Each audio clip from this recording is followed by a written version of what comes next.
Dans cette vidéo, je vais vous montrer comment construire de belles URL avec Bubble lorsque vous créez vos apps ou lorsque vous créez par exemple votre site ou une landing page.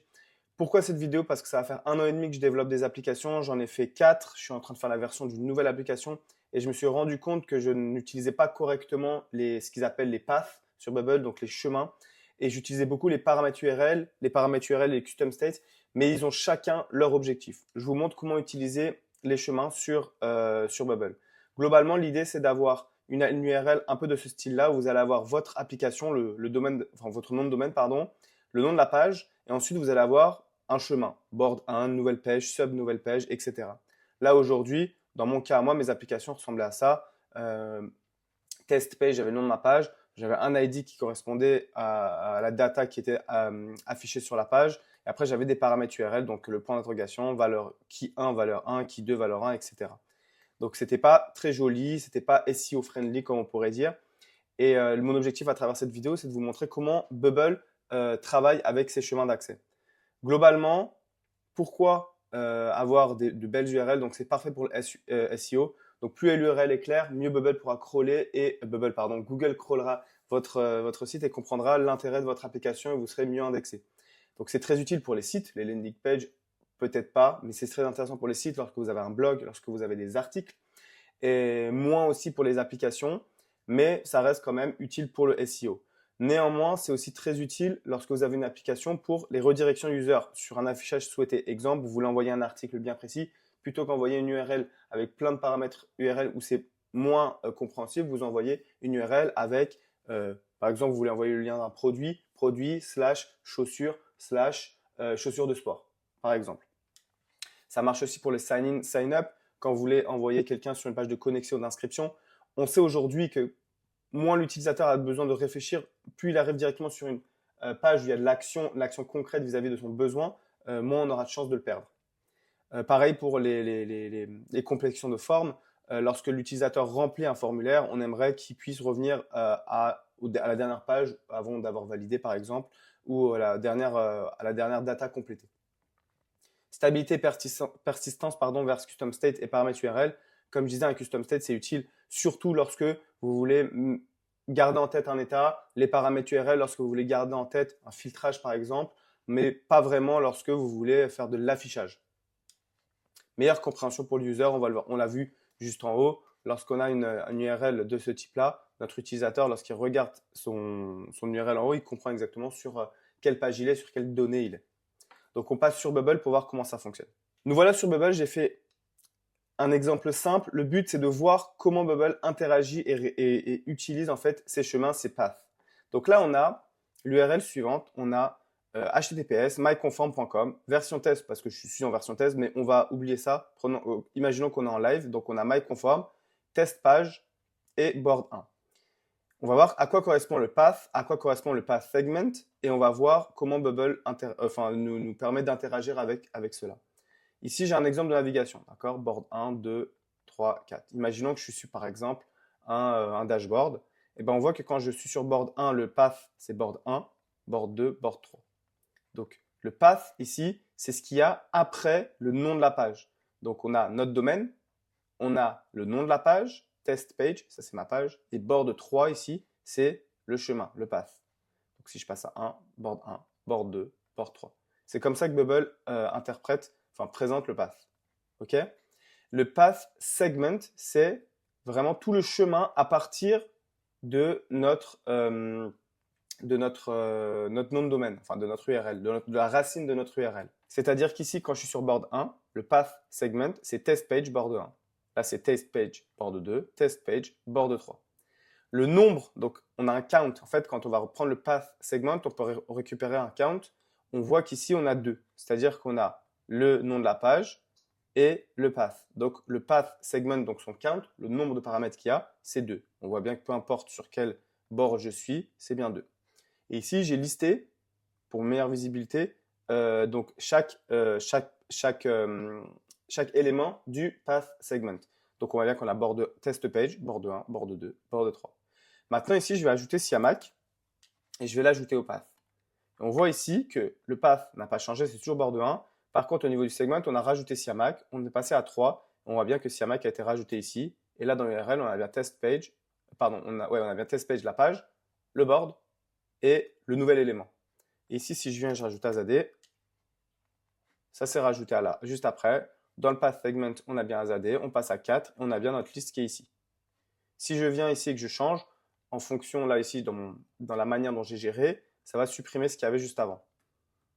Donc, je reviens sur le board 2, si je veux rajouter là, et là, je peux rajouter.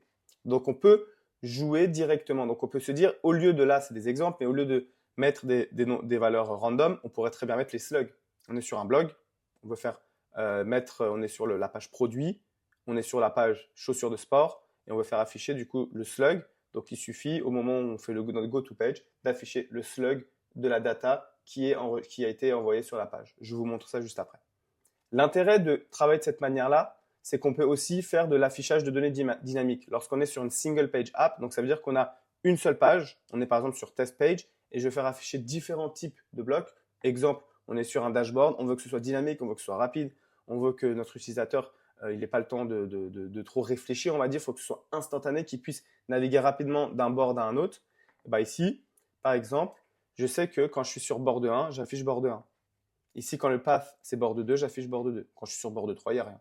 Board 1, board 2, board 3. Ça marche très bien avec les paramètres URL. Ça marche très bien avec les custom states. Là, le désavantage des custom states, c'est quand on actualise la page, ça disparaît. Alors que dans le cas d'un paramètre URL, d'un chemin, voire même d'un paramètre URL, ça reste ici. Bon, là, ça s'est caché parce que j'ai mis un custom state ici pour l'affichage. Mais au niveau d'ici du paramètre URL, on voit très bien que lorsque j'ai actualisé, le board 1 est resté. Pareil, ici je viens, je peux faire afficher d'autres catégories de blocs en fonction, donc là je crois que j'avais mis une majuscule, en fonction du chemin d'accès. Donc là ici, si je suis à Siamak, je peux faire afficher Siamak. Si je viens ici et que j'ajoute Azadeh, je peux faire afficher Azadeh ici. Donc si je reviens là, on a affichage du board 2. Donc si je rajoute ici, on a bien Siamak et Azadeh qui se rajoutent, les groupes, parce qu'ils sont bien présents dans le chemin. Maintenant, on va voir comment c'est géré au niveau de l'éditeur. Quand j'ai voulu faire afficher le path, je viens ici, je mets get, et au lieu de mettre paramètres, que vous connaissez peut-être, vous mettez path. D'accord? Vous mettez le type, j'ai mis un type texte, et c'est tout. Donc on voit bien qu'il fait afficher l'élément qui est juste après le nom de la page. Donc c'est ça le path pour Bubble. Ensuite, le segment, j'ai juste mis, au lieu de mettre path, vous mettez segment as a list, tout simplement, et vous laissez l'affichage se faire. De la même manière, on voit qu'il fait tout afficher à partir du nom de la page. Il fait afficher directement la page, le path, et ensuite les différents paramètres. Ça veut dire qu'on a bien 4 éléments. Pour Bubble, dans le path segment, on a bien la page en question. Pour le nombre, c'était pour voir qu'on avait bien nos X éléments. On fait juste get le path segment et on rajoute un count, ce qui nous permet d'avoir exactement le nombre d'éléments dans le chemin. Bon, ici, j'ai juste fait afficher dans un repeating group le path segment as a list. Bon, c'est pas le sujet. Ici, je vais vous montrer comment, du coup, on envoie la donnée directement dans le paramètre URL. Là, j'ai un repeating group qui récupère mes différents boards qui sont dans un option set, ce qui me permet de faire plus facilement l'affichage et la mise en forme. Donc, au niveau du workflow, quand je vais dedans, je vois que j'ai un go-to-page. Donc, je fais un go-to-page sur la page en question. Donc, lorsque je suis sur la page test page, lorsque je fais un go-to-page, Bubble ne va pas recharger la page. Il va juste envoyer de la donnée si j'envoie de nouvelles données. Donc, ça, c'est important de le savoir. Donc, c'est instantané, comme sur une app native sur le téléphone. C'est vraiment il n'y a pas de rechargement de page. C'est du changement de data. S'il y a de la donnée qui change, en l'occurrence ici. Donc, la data to send, je vais envoyer du coup current sales OS app navigation. Donc, si je suis sur board 1, il va m'envoyer board 1 dans cette page-là. Quand on envoie cette data-là, directement, il nous la met au niveau du path. Donc, ça va finir dans board 1, board 2 ou board 3. Donc là, je suis sur le cellule 1. Il m'envoie board 1. Ensuite, à cet endroit-là, pour savoir que je dois l'envoyer dans le segment, je vais tout simplement refaire un go-to-page sur la page en question et je vais envoyer de la donnée dans un arbitrary text pour avoir une donnée que je veux construire. Donc, je lui envoie, donc, je vais montrer, ici, je vais faire un get path où je vais récupérer du coup le path en question sur lequel je suis actuellement. Ensuite, je vais mettre un slash et je vais dire tu mets input a value. Donc l'input a, on est d'accord que c'est bien celui-là qui est ici.